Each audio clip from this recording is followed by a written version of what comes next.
almost as if Chris Jericho heard me praise the Learning Tree for the last 3 weeks, like pretty like extensively. But here I am thinking like I'm holding this down. I'm defending this Learning Tree, and it's all good, and Jericho's got it, and then last night happens, and he's in 3 segments that are essentially like just meaningless backstage vignettes with guys that are barely even on TV. He sounds goofy. The angle or the story is goofy. The what he's trying to coach up, like the other AEW talent on, is silly and weird and stupid. And it's like in 1 week, the Learning Tree gimmick lost all charm as far as I'm concerned. Like any kind of nuance, any kind of like, all right, Jericho's like walking the fine line and like trying to play it straight, but like, also kind of allude to the loud portion of the audience that, doesn't want him on TV and all this stuff. And then this week, man, he just like stripped all of that away, made it ultra one note, and just the ultimate goofy comedy awfulness. I thought this was terrible, and one of the worst things that Jericho has done on AEW television by far. And I'd have to like go back, and obviously I don't want to be over dramatic, but I think this is one of the worst television things he's done like ever. Like I thought it was horrendous. What did you think? Yeah, it's interesting. I liked it more than you did, but liking it more than you did is like, I didn't like it at all, right? I thought it like fit where he is on the card, minus the television time that it got, like him being with Private Party in a segment, and like basically being Taz and Tony. I don't think Excalibur said anything, but Taz every time was like, oh my God. And it makes sense for the character, right? He's got the FTW title and he hates Jericho, even though they're both heels. So I get that. But it just felt like right for where he is and where that group is, that they are like a team that without Jericho, you wouldn't be thinking they would have a pay-per-view match coming up. And if AEW had 6 matches, like Jericho would not have been on a pay-per-view for the last year or so. I think it's pretty obvious, right? So that's where he is on the card, that he is a guy we've talked about it. Me and you, I don't know if it was here or at the Torch, but of like, if you're Tony Khan, like, I know when Jericho signed, I don't know if we know what his thing is, but he said he was getting like, an NHL contract type of money a year, right? Which could be in many things, right? That could be like $1 million to $8 million. He's definitely not making, we don't think $8 million a year, at least. But I don't know, maybe. Tony's Tony. So, but it's one of those things of like, okay, well, he certainly, like when his contract's up, like what is he to AEW, and like what number keeps him there? It just feels like he's where he has earned where he's going to be in a segment like this. That yes was bad, but I think it was bad on purpose, and he's trying to get over as bad as possible as a heel. And next time he's in that arena, get booed instead of like half the fans cheering for him, half booing for him. So,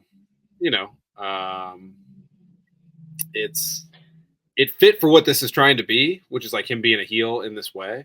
But, as always, I asked my wife what she thought, and she just gave me a big thumbs down when it was happening. She's somebody that's seen Fozzy live with me. So, way back in the day, pre 2020. That is amazing that you got to see Fozzy live. Good for you. Man, I don't know. Like, I get that, like, that he's going for like trying to be this guy who sucks up TV time, sucks up attention, is trying to be like the wise veteran. Like I understand, I get that, but like I think maybe it's just me. And if you're in the live chat and you're in super chats, like definitely drop a line on what you think here. But I just thought that it lost all. Like the fun part was like taken away yesterday. Like as soon as he like openly leaned into, okay, I'm just going to go around the locker room and tell people how they should do stuff. Like, film a camera. It's like, no, like that's not what this was, or at least originally. Like he took it like completely out of like wrestling yesterday, and he just was like this weird old man sage guy that's like going around, and it's just like I don't know. I mean, you're right to call out like, yes, this is what he's trying to do, but I thought he just like pivoted and just dumbed down the whole gimmick yesterday when it didn't need it to be taken to that level. And maybe this stings more just because I was defending it for 3 weeks straight, but so that could be part of what's happening here. But yeah, in the just end, bring it back hard. Yeah, and I've always been like, oh, this is kind of lame, but whatever. And you've been like, no, it's really good. And then now you've swung back. You had because naturally, right? That's the laws of physics for you. Well, in takes and in thermodynamics. Like, what? Don't dumb this stuff down. I mean, I there's a time and a place, and I just thought that they missed on this. And then the other thing you have to call out is what you exactly called out. I mean, look at who he's sharing screen time with.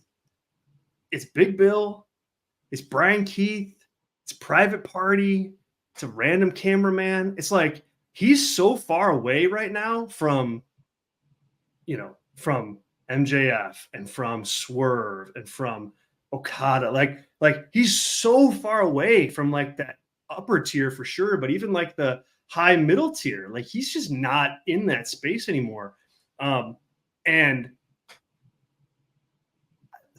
I mean, what value does he have for AEW? I mean, like not much at this point, unless he's like contributing behind the scenes, which I'm sure he is. But even then, is it AEW first or is it Chris Jericho first? And that's, it's Jericho. So, and he's the ultimate carny wrestler. So, and I say that with like the utmost respect too, by the way, folks.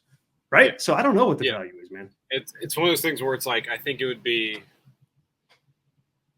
at this point, it's almost like if he left for 6 months and came back, I think he would come back as a babyface because people would miss him being around on a regular basis. He's the guy who's been on AEW television the most by a mile, probably, if you do like minutes on AEW television.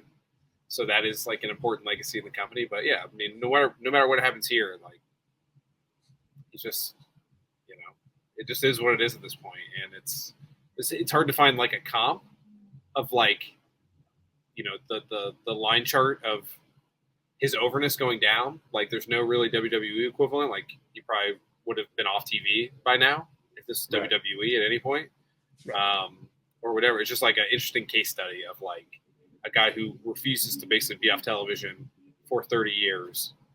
And this is the first time he's had like a substantial sinking instead of plateauing to then get at a higher level, which is what he had been doing for a long, long time. Well, you just know too that like, there's nobody to check him right now. Like, in WWE, Vince would be like, this is horrible. Like you're off TV, and he wouldn't think twice about it. That's what, Paul Levesque, I'm sure, would have something similar to say, but he's a part of like the infrastructure of leadership, quote unquote, in AEW. So it's like, it's hard to check him. And I think, look, I don't want to like, Jericho was very important to AEW at the beginning. He gave the company credibility, first champion. I think all that is true. But man, yeah, there is a time and a place where you need to ride off into the sunset a little bit, or at least recognize kind of where you are and be like, if I'm Jericho, I'm not like, I'm thinking to myself, what the hell am I doing down here with Private Party? This is crazy. I need to figure out how I fix this so that I can be most effective for the company at the top of the card or near the top of the card. And he's so far removed from that.